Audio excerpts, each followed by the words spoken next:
جگ کا راج دلارا، ارے جب میرا محبوب تیرے درمیان آئے گا تو اے نبیوں لو شپت اس بات کی، اٹھاؤ حلف اس بات کا کہ تم سب اس پر ایمان لے آؤ گے۔ توجہ چاہوں گا، تم سب ایمان لے آؤ گے، مطلب ایمان تو پہلے سے رہے گا، مطلب انہیں اپنا بنا لو گے، اپنا بنا لو گے مطلب ان کے مرید بن جاؤ گے، وہ تم سب کا مرشد ہوگا، تم سب ان کے مرید ہو گے۔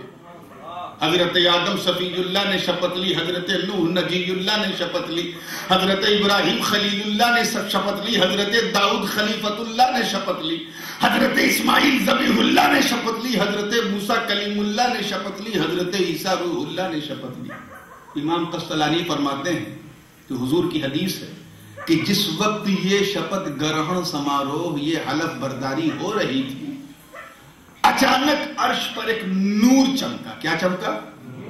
نور، ایک لائٹ، ایک ایسی لائٹ کی جگہ تو تاک نہیں سکتے، چمکا۔ سارے نبیوں نے اپنی گردنوں کو اٹھا لیا اور پوچھا ما ھذا یا ربی، اے اللہ یہ ہے کیا؟ توجہ چاہوں گا، خاص کر یہ جو داہنی طرف بیٹھے ہے کیا؟ اے اللہ یہ ہے کیا؟ تو سورینام کے غیرت دار سنیوں، اپنے نبی کی غلامی پہ ناز کرو۔ رب کردگار ارشاد فرماتا ہے وَبِعِزَّتِي، مجھے میری عزت کی قسم، اے لوگوں تمہارے درمیان جو آنے والا ہے یہ اسی کا نور ہے، اور سن یہ صرف نور نہیں، یہ مثل الاعلیٰ ہے، یہ میری قدرت کی سب سے بڑی شان ہے۔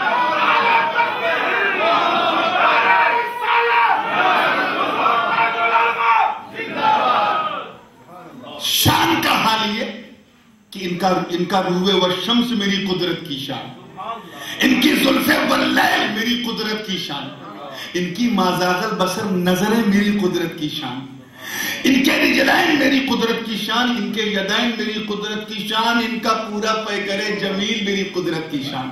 مطلب میں اپنی اس بے مثال شان کو، دیکھیں کتنے لوگ کیش کرنے کی کوشش کر رہے ہیں، میں اپنی اس بے مثال شان کو اتنا بے مثال، اتنا لاجواب اور اتنا خوبصورت بنا دوں گا کہ دنیا مصطفیٰ کو دیکھے گی تو کہے گی اے محمد عربی، جب آپ کے جمال کا یہ حال ہے تو آپ کے بنانے والے کے جمال کا حال ہے۔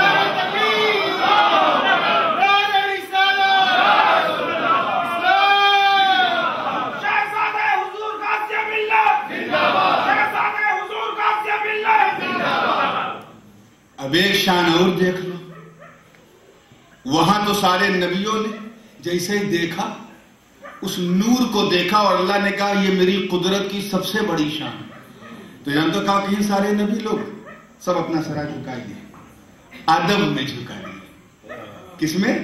احترام میں جھکا لیا۔ جیسے ابھی ہم لوگ آئے تو آپ محبت سے کھڑے ہو گئے، کہیں کھڑا ہونا ادب ہے، کہیں جھک جانا ادب،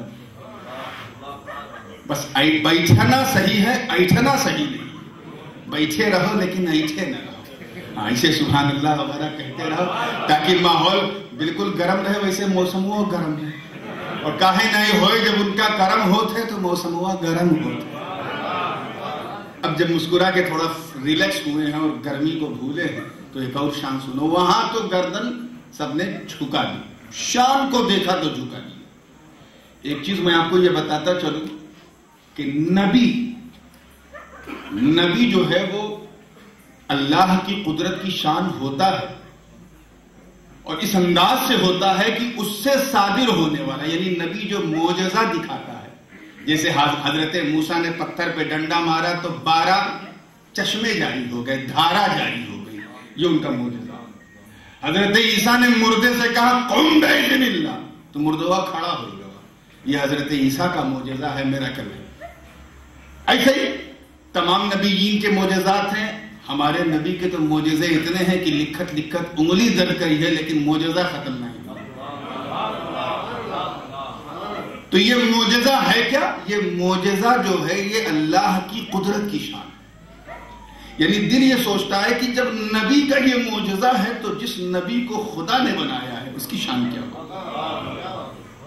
تو نبی جو خوارق عادت، جو ناممکن چیزیں جو نبی دکھاتا ہے، جسے معجزہ ہم کہتے ہیں، وہ اللہ کی شان ہے۔ ایسے ہی ولی جو کرامت دکھاتے ہیں، اولیاء اللہ جو کرامت دکھاتے ہیں، جیسے غوث اعظم نے مردے کو زندہ کر دیا، مخدوم سمنانی نے مردے کو زندہ کر دیا، غریب نواز نے اپنے مرید کو گاگر دیا تو پورا ساگر لے آیا۔ تو یہ جو ولیوں کی کرامت ہے، یہ نبی کا معجزہ ہے۔ At the same time, when the wali does karamat, when the wali shows his karamat, his miracle, at the same time it would have been a mu'jiza of any particular nabi. اس particular نبی کا وہ معجزہ ہوتا ہے جس نبی کی امت کا وہ ولی۔ ٹھیک ہے نا، اتنی بات سمجھ میں آ گئی؟ تو نبی کا معجزہ خدا کی قدرت، ولی کی کرامت نبی کا معجزہ۔ تو خدا کی قدرت تو دیکھ لی، اب آؤ نبی کی شان دیکھو، نبی کی شان دیکھو کہ نور کو دیکھا ملائے اعلیٰ میں نبیوں نے تو گردنیں جھکا دی، گردنیں بولو بھائی جھکا دی۔ اور جب اسی نبی کے بیٹے کے بیٹے کے بیٹے کے بیٹے کے بیٹے 10-12 بار کہو، تب جا کے غوث اعظم تک پہنچو گے۔ جب اپنے نانا کے منبر پہ کھڑے ہوئے اور فرمایا قدمی ہاتھی علی رغبت کل ولی اللہ، میرا یہ پیر تمام اولیاء اللہ کے کاندھے پر ہے، اولیاء کے ولیوں کے کاندھے پر ہے، تو سارے ولیوں نے گردنیں جھکا دی اور عشق نے جواب دے دیا کہ جس طرح، اللہ کرے یہ جملہ آپ کے دل میں آ گیا کہ جس طرح رسولوں میں رسول اعظم کی کوئی مثال نہیں، ویسے ہی ولیوں میں غوث اعظم کی کوئی مثال نہیں۔ نعرہ تکبیر، نعرہ رسالت، نعرہ غوث۔ اب ایک چیز اسی ضمن میں پیش کرتا چلو، کبھی موقع رہے گا تو اس مضمون کا تسلسل میں آگے بڑھاؤں گا کسی اور ٹاپک کے ساتھ۔ اب جو مجھے کہنا ہے وہ ایک شان اور سن لو، جس میں تھوڑی اصلاح بھی ہے اور تھوڑا رنگ محبت بھی ہے۔ حضرت عزیر علیہ السلام، نموہ سنے ہو نا، اللہ کے نبی، اور اس زمانے میں جو موحدین یہود ہوتے تھے، آج کے یہودی تو مرتد ہیں، سب بالکل ختم ہو چکے ہیں، یہودیت ختم ہو گئی، یہودی ہیں لیکن یہودیت ختم۔ اس وقت کے جو علماء یہود ہوتے تھے، ان کے جو ہے وہ سب سے بڑے یعنی مرجع العلماء تھے وہ حضرت سیدنا عزیر علیہ السلام۔ اور یہودیوں کا عقیدہ ان کے بارے میں کیا ہے کہ یہ معاذ اللہ ثم معاذ اللہ، اللہ کے بیٹے ہیں، سن آف گاڈ۔ قرآن مقدس کے 10ویں پارے میں یہ موجود ہے۔ وقالت الیہود عزیر ابن اللہ وقالت النصارى المسیح ابن اللہ۔ یہودی کہتے ہیں کہ عزیر اللہ کے بیٹے ہیں، اور عیسائی کہتے ہیں کہ عیسیٰ اللہ کے بیٹے ہیں، جبکہ دونوں اللہ کے بنائے ہوئے ہیں، بیٹا کوئی نہیں۔ وہ تو لم یلد ہے، وہ تو ولم یولد ہے، ولم یکن لہ کفوا احد۔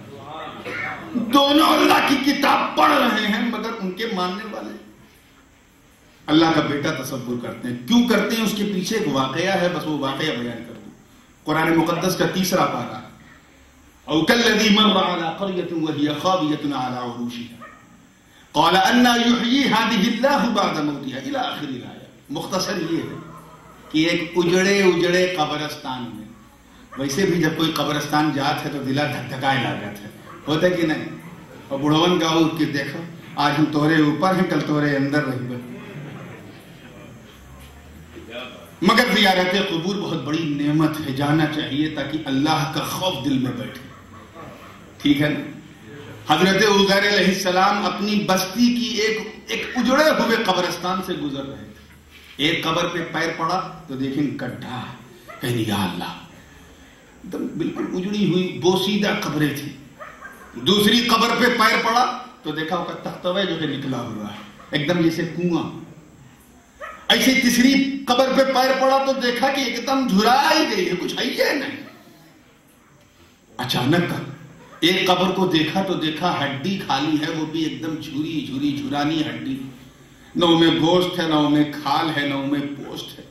دیکھیں کہیں اے اللہ، یہ بتاؤ کہ ایک دوبارہ تو کیسے پیدا کری ہو، یعنی کیفیت تحیی الموتى۔ اے اللہ او کالذی مر علی قریۃ وہی خاویۃ علی عروشها قال انا یحیی هذه اللہ بعد موتها۔ اے اللہ اس کے مرنے کے بعد قیامت کے دن تو اسے دوبارہ کیسے پھر مبعوث کرے گا؟ بات سمجھ میں آ رہی؟ پلے پڑ رہی ہے کہ باؤنسر ہو رہی ہے؟ ہاں کوشش کیجئے، ٹرائی ٹو انڈرسٹینڈ کہ دوبارہ کیسے انہیں پیدا کرے گا۔ ان میں نہ تو گوشت ہے، نہ ان میں کھال ہے، نہ ان میں دل ہے، نہ ان میں گردہ ہے، نہ ان میں کریجی ہے، نہ ان میں پھپھڑا ہے، میں کچھ ہے یہ نہیں ختم۔ اے اللہ کیسے دوبارہ پیدا کرے گا؟ اللہ تعالیٰ کا کرم ہے، اس کی شان ہے، اس نے ارادہ اگر اس وقت کیا ہوتا یہ جواب دینے کا تو یہ جواب رب دے سکتا کہ اے عزیر، جب میں ایک نطفہ پلید سے انسان کو لقد کرمنا بنی آدم کا تاج پہنا سکتا ہوں، ناپاک دھاتو سے جب میں انسان کو پیدا کر سکتا ہوں تو یہ ہڈی تو بہت زیادہ ہے، ایسے ہم نائی بنائی پئی پر، لیکن نہیں، اللہ نے یہ جواب نہیں دیا۔ اللہ کریم نے کیا جواب دیا کہ اے میرے نبی، تجھے جواب سننا ہے تو پریکٹیکل میں سنو۔ قرآن کا ارشاد ہے فَأَمَاتَهُ اللَّهُ مِئَةَ عَامٍ، یہ اللہ کی شان بیان کر رہا ہوں۔ اللہ تعالیٰ نے ایک دو دن نہیں 100 برس تک حضرت عزیر پر موت طاری کر دی۔ کیا طاری کر دی؟ موت کسے کہتے ہیں؟ ہوا انفصال الروح عن الجسد، روح کا جسم سے، آتما کا شریر سے نکل جانا، یہی موت ہے، اسی کو موت کہتے ہیں۔ 100 سال تک حضرت عزیر کا جسم جو ہے زمین پر ہے اور روح ملائے اعلیٰ میں۔ 100 برس، ایک دو برس نہیں، 100 برس۔ ہٹھو سلامت ہے، سنو سلامت ہے، بلو سلامت ہے، کل سلامت ہے، اور روح ملائے اعلیٰ میں۔ 100 برس بعد اللہ نے پھر روح کو حضرت عزیر کے سینے میں پھر ڈال دیا۔ حضرت عزیر پھر زیرو ہو گئے اور پوچھا اے عزیر کم لبثت، کتنا دن آرام کیا؟ How much did you stay؟ کتنا آرام کیا؟ تو حضرت عزیر نے اپنا ہاتھ دیکھا، اپنا ناخن دیکھا، بال دیکھا، کہا بالکل سب کچھ ٹھیک ہے، نہ کپڑا گندا ہے نہ کچھ ہے۔ کہ اے اللہ